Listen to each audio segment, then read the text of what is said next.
بتتصدم ريان وما بتبقاش عارفه اذا كانت بتكذب ولا بتتكلم بجد. معقوله ميران بيكون بيكذب عليها كل ده؟ ومعقوله كل الكذب اللي كذبوا عليها قبل كده وكل الاذى اللي اذاه لها مش مكفيه كمان بيكذب عليها وان هو متجوز؟ بس بيجي ازاد في نفس اللحظه وبياخدها وبيمشي. وجنول بتفرح لما ريان بتمشي، بس بتقول في نفس مش كفايه انك تمشي، لازم اتخلص منك نهائيا.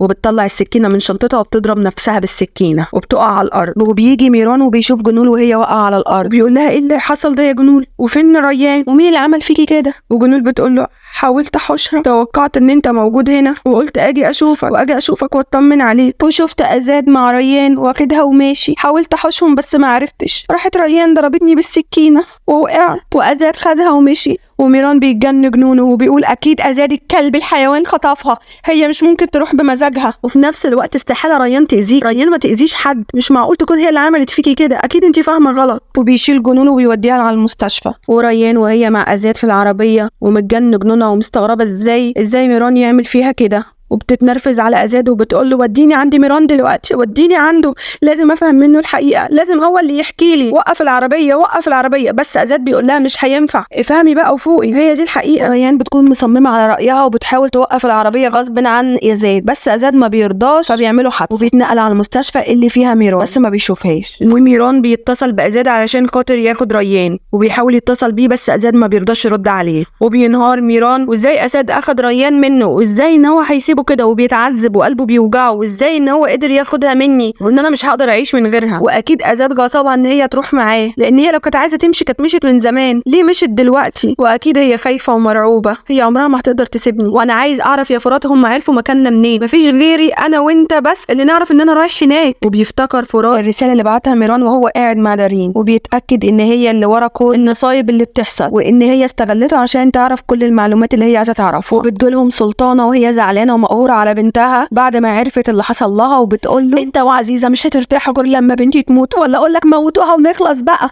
حرام عليكم، انتوا هتوصلوها لغايه فين؟ والله يا ميران لو تعرف حقيقه الانتقام اللي انت بتدور عليه لكنت سبته من زمان. وبيستغرب ميران من كلامها ومبقاش فاهمه، وبتكمل كلامها وبتقول له والله نار الانتقام دي مش هتولع في حد غيرنا احنا بس. وبتروح لجنون ونروح لريان بعد ما فاقت وبتكلم ازاد وبتقول له انا لازم اقابل ميران، لازم افهم منه الحقيقه، اكيد في حاجه غلط. وازاد بيقول لها فوقي بقى يا ريان، كفايه كده، انت لحد دلوقتي مش قادره تصدقي ان هو وحش، مش قادره تصدقي ان هو خاين وعذبك وبهدلك وبهدل سمعتك ونزل راسنا كلها في الارض، البني ادم ده مش كويس والله يا ريان، ابعدي عنه. وريان بتقول له مش معقول يكون في بني ادم وحش وحقود بالشكل ده، معقول يكون في بني ادم بالشكل ده؟ ازاي قدر يكذب عليا كل الكذب ده؟ انا لازم اروح له واقابله. وازاد بيقول لها طب انت لو مش مصدقيني خدي الصوره دي وشوفيها، صوره جوازكم يمكن تصدق. ريان بتشوف الصوره وهي منهاره وقلبها وجعها وتقول معقوله كذب عليا بالشكل ده؟ انا عملت له ايه عشان خاطر يكذب عليا بالشكل ده؟ إلا أنا عملته له، أنا كل ذنب في الدنيا إن أنا حبيته وصدقته ووثقت فيه، وأنا كنت بالنسبة له مش أكتر من مجرد قام سخيف كان عايش فيه، وإن أنا كنت بالنسبة له لعبة مش أكتر. وأزاد بيقول لها بعد ما هداها شوية تعالي نمشي من هنا، نمشي بعيد،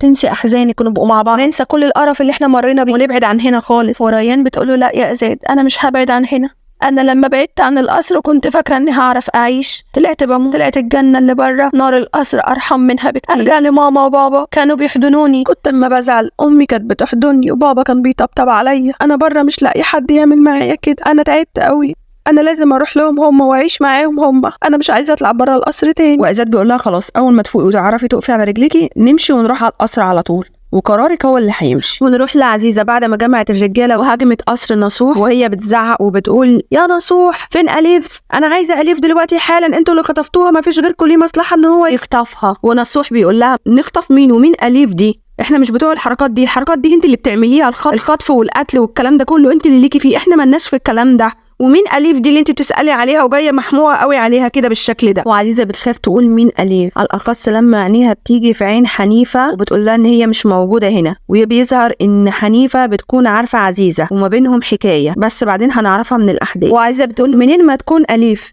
متربيه عندي في القصر وتعتبر في حمايتي، فازاي تتخطف وما تكونش موجوده؟ اكيد انتوا اللي خطفتوها، ولو اليف اتمس شعرايه من شعرها انا ههد القصر كله على دماغكم. ونصوح بيقول لا عندنا اليف ولا عندنا اي حد يخصك، وتفضلي امشي من هنا بدل ما انا اللي ههد القصر دلوقتي على دماغك انتي، وتفضلي يلا امشي. وعايزه بتقول له انا وهدور على اليف ولو ما لقيتهاش هرجع لك تاني يا نصوح وشوف انا ممكن اعمل فيكوا ايه. ونروح لأليف وهي ماشية ومرعوبة وخايفة من كتر الكلام اللي سمعته عن جدتها عزيزة، وان الناس كلها بتجيب في سيرتها وان هي قد ايه ست شريره ومش كويسه، وبيوقف لها 2 من الشباب وبيكونوا عايزين يتعرفوا عليها غصب عنها، بتجري منهم وهي خايفه، بس بيقابلها جهاد وبيشوفها وهي مرعوبه وخايفه وبيطمنها، وهقف معاكي مفيش، انا هساعدك واوصلك لاهلك. وبتطمن له اليف وبتركب معاه العربيه وبتوصف له مكان القصر بتاعها من غير ما تعرفه هي مين. واول ما بتوصل جهاد بيعرف ان القصر ده بتاع عيله اصلان، وبيبقى مستغرب البت دي بنت مين، انا عمري ما شفتها ولا حتى شفتها في الحنه ولا حتى في الفرح طالما هي من عيله اصلان، وبيكون مستغرب ونفسه يعرف مين. وعزيزه بتوصل القصر بعد ما بتعرف ان اليف رجعت،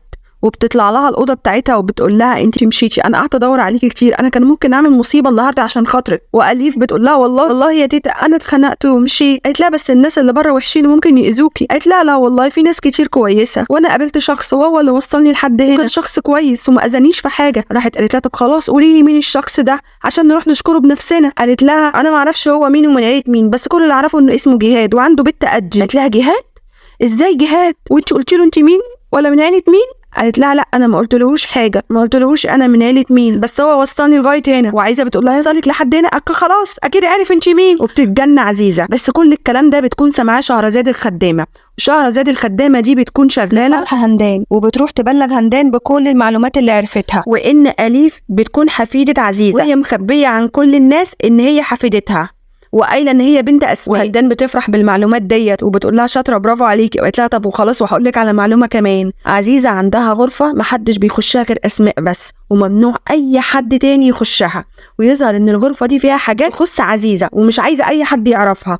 وهندانه قالت لها خلاص زي الشاطره كده تعرفي لي ايه اللي موجود في الغرفه، وليكي الحلاوه وحلاوتك كبيره قوي كمان لو جيتي لي معلومات حلوه زي كده. وهندانه بتروح بسرعه تبلغ جهاد وبتقول على المعلومه اللي هي عرفتها، وجهاد بيقول لها كده المعلومه دي مهمه جدا، طالما البت دي غاليه قوي كده عند عزيزه يبقى احنا هنعرف نستغلها ازاي كويس. ونروح لازاد وريان وهو بياخدها علشان خاطر يوديها القصر ويقف قدام الكل عشان خاطر ترجع القصر ومحدش يكلمها. وفي نفس الوقت ميران بيروح القصر علشان خاطر يدور على ريان وياخدها. وازاد اول ما بيوصل القصر بينادي على كل اللي موجودين فيه بحس عالي وبيقول لهم انا جبت ريان لحد هنا، واللي هيكلمها فيكو انا اللي هقف له وانا اللي هتصدر له، ولو حد مس شعرايه منها الكل هيزعل وهيزعل مني قوي. وفي نفس الوقت الكلام ده كله بيكون سامعه ميران وواقف بره القصر وسامع كل الكلام اللي بيتقال. وازاد بيكمل كلامه وبيقول لهم ريان قريب جدا هتكون مراتي، وبيمسك ايديها يعني اللي هيكلمها هيكون بيكلمني انا. ونصوح بيتنرفز عليه وبيقول له انا مش موافق، انت ازاي تتجوز واحده زي دي، جابت لنا العار، وبيمسك المسدس وبيكون عاوز يقتلها. بس ازاد بيمسكه وبيقول له لو انت عاوز الجوازه دي ما تتمش اقتلني انا الاول وبعد كده اقتلها، كده الجوازه مش هتتم. وهندانه بتزعق له بتقول له مستحيل ان انا اوافق على الجوازه دي، ولا اني اوافق ان حد يقتلك، انت مجنون يا ازاد، ايه اللي يخليك تتجوز بنت زي ديت، هو في ايه، احنا مش قلنا خلاص خلصنا منها. وجهاد بيهدي فيها ويبان ان في دماغ جهاد حاجه عاوز يعمل، بس ازاد بيقول لها ماما انت بالذات مالكيش دعوه بعد اللي انت عملتيه، ولا تكوني فاكره ان انا مش هعرف ان انت اللي منعتي ريان ان هي تهرب معايا، انا خلاص عرفت كل حاجه فيا ريت تسكتي احسن. وازاد بيوجه كلامه لجده وبيقول له يا جدي لو مشكلتك الشرف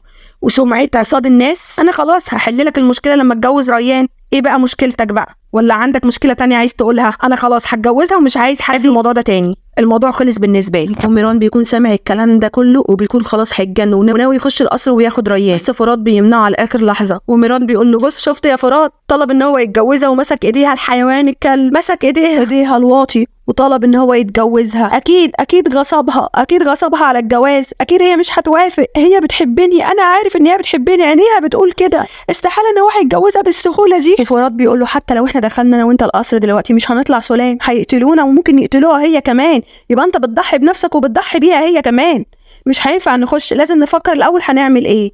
ونرجع تاني لنصوح وازاد، ونصوح بيقول له انا برضو مش موافق على الجوازه دي، البت دي طلعت من البيت وجابت لنا العار، البنت دي طلعت بفستان الزفاف وجابت لنا العار، فانا مش موافق عليها نهائيا. وبيرفع المسدس اللي فرحان بيه كل شويه وبيكون عايز يقتل ريان، بس هزان بيتدخل وبيقول له انا كمان مش موافق على الجوازه دي، بس انا هاخد عيلتي وهمشي من هنا، مش هقعد في القصر اللي الناس فيه مش حابين عيلتي فيه. بس نصوح بيقول له ازاي هتمشي من هنا، لو هي عايزه تمشي تاخد بنتها وتغور من هنا، اما انت وجول مش هتمشوا من هنا، انا ابوك ولازم تسمع كلامي. كلامي، بس جول بتتدخل في الكلام وتقول له جدي انت ليه بتكلم ماما وبابا بالشكل ده، وبابا وماما لو مشوا من هنا انا كمان هروح معاهم ومش هقعد هنا. نصوح ما بيعرفش يرد عليها وبيمشي. ونروح لميران وهو رايح لجنود زي المجنون وبيسالها انا عايز اعرف انت ازاي عرفتي عنوان، ازاي عرفتي ان انا موجود في البيت ده تحديدا، وازاي انت وازاد توصلوا في نفس الوقت.